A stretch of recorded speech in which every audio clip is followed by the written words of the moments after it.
Hey Charlotte County, this is Charlotte County COPWATCH, and we got an interesting thing that's happening in Florida today. We had a bad guy that supposedly killed his girlfriend, and then an Orlando cop uh, found him at a Walmart, confronted him, and apparently he wasted her.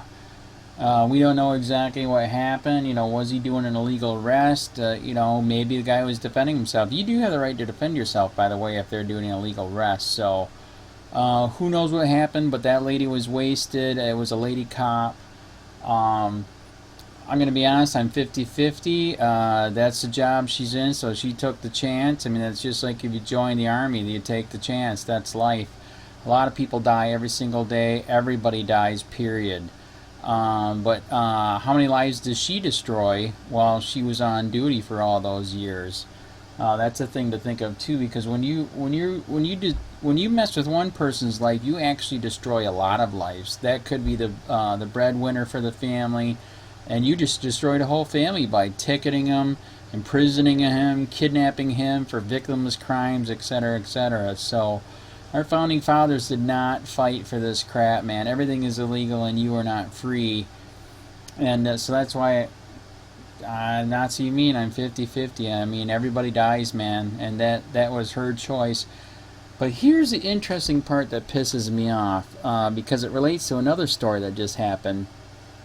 On the same day here, as you see here in the news, this deputy died today too. Deputy killed in crash during manhunt was ex-UFC football player, blah, blah, blah.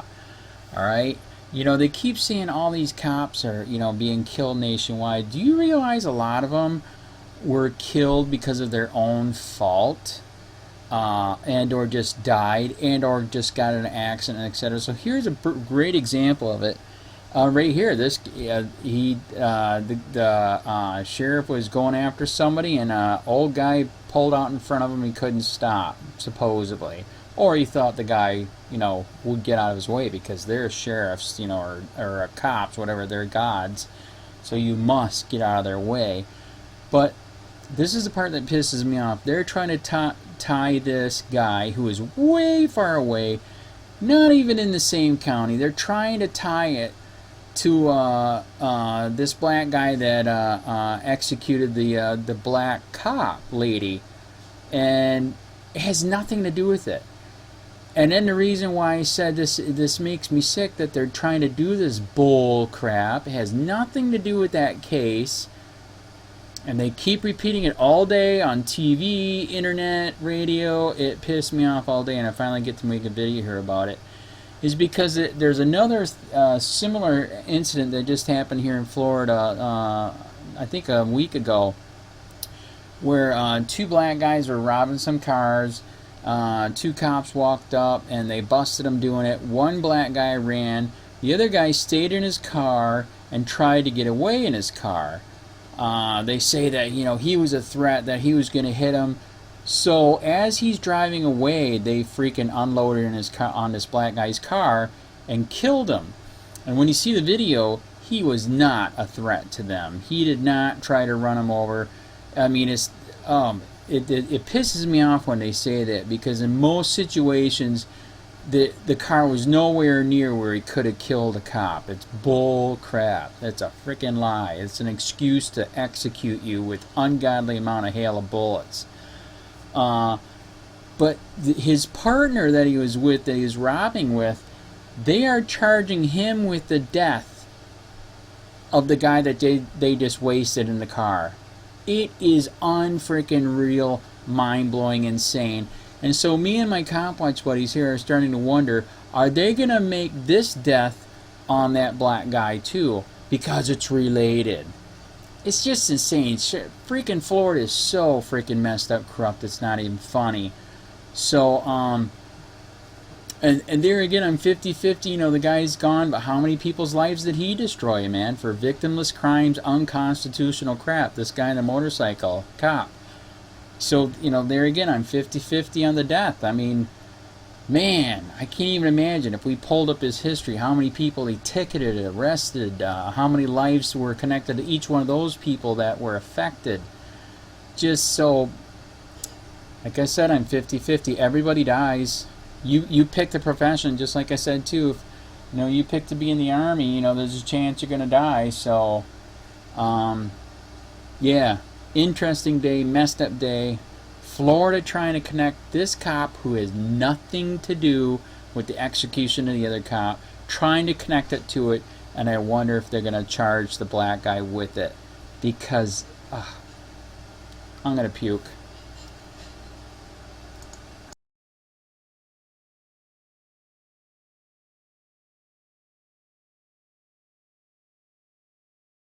He was not the only law enforcement officer lost today. Yeah, unfortunately, we now know an Orange County motorcycle deputy was hit and killed by a minivan during the search for Lloyd. Reporter Troy Campbell joins us live now with more information on that incident. Troy.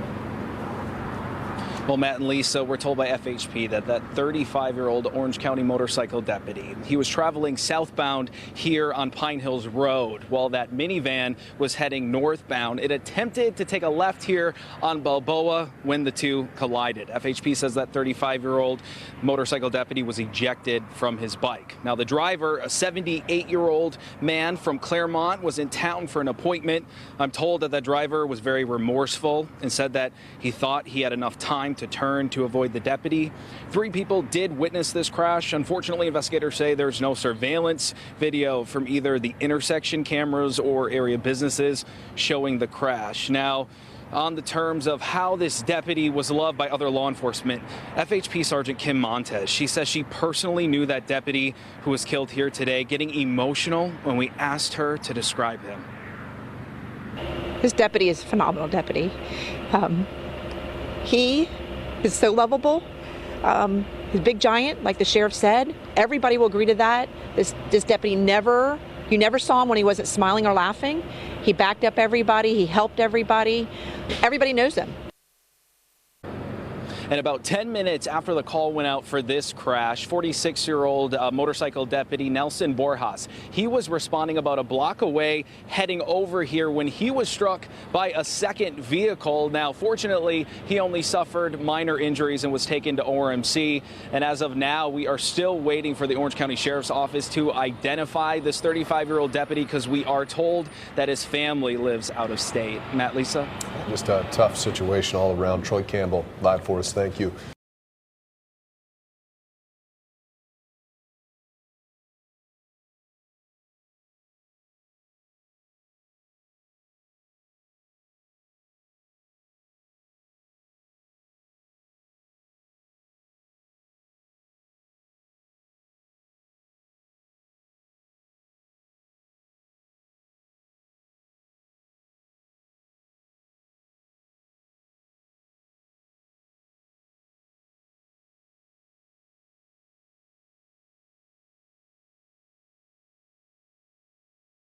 The community she serves. She grew up here. She deeply cared about the community, her involvement in all of our different community engagement efforts, to include the Paramore Kids Zone. She played a huge part in Dueling Dragons and Operation Positive Direction, to our mentoring programs, where she personally traveled and mentored young kids in high school from this area, and went to trips to Washington, D.C.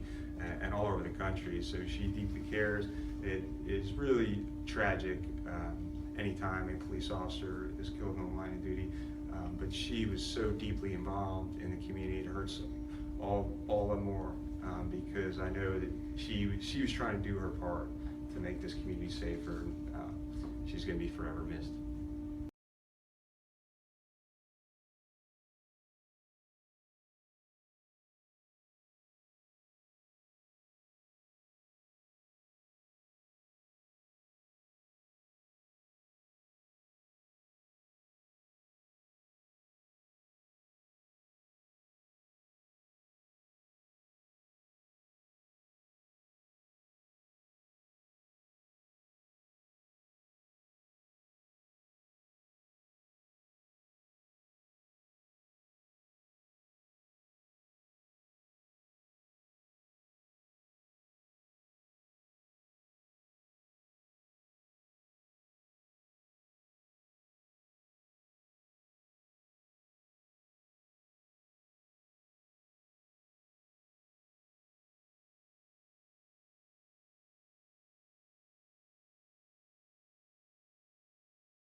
Sadly, I have to share with you this morning that in my nearly 36-year career, this is probably one of the toughest days for me in my career.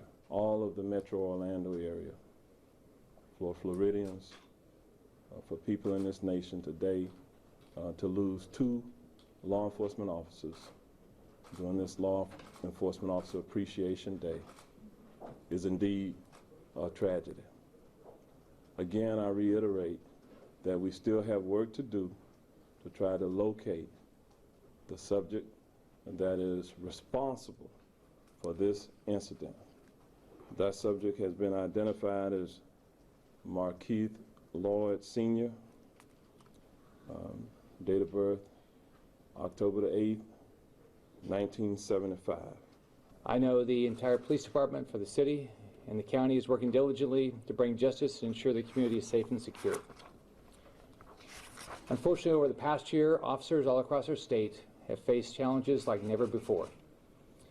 But even after the terrorist attack at Pulse nightclub last summer and the attack at the Fort Lauderdale International Airport last week, our law enforcement officers still wake up each and every day and choose to put their lives on the line in order to protect each of us.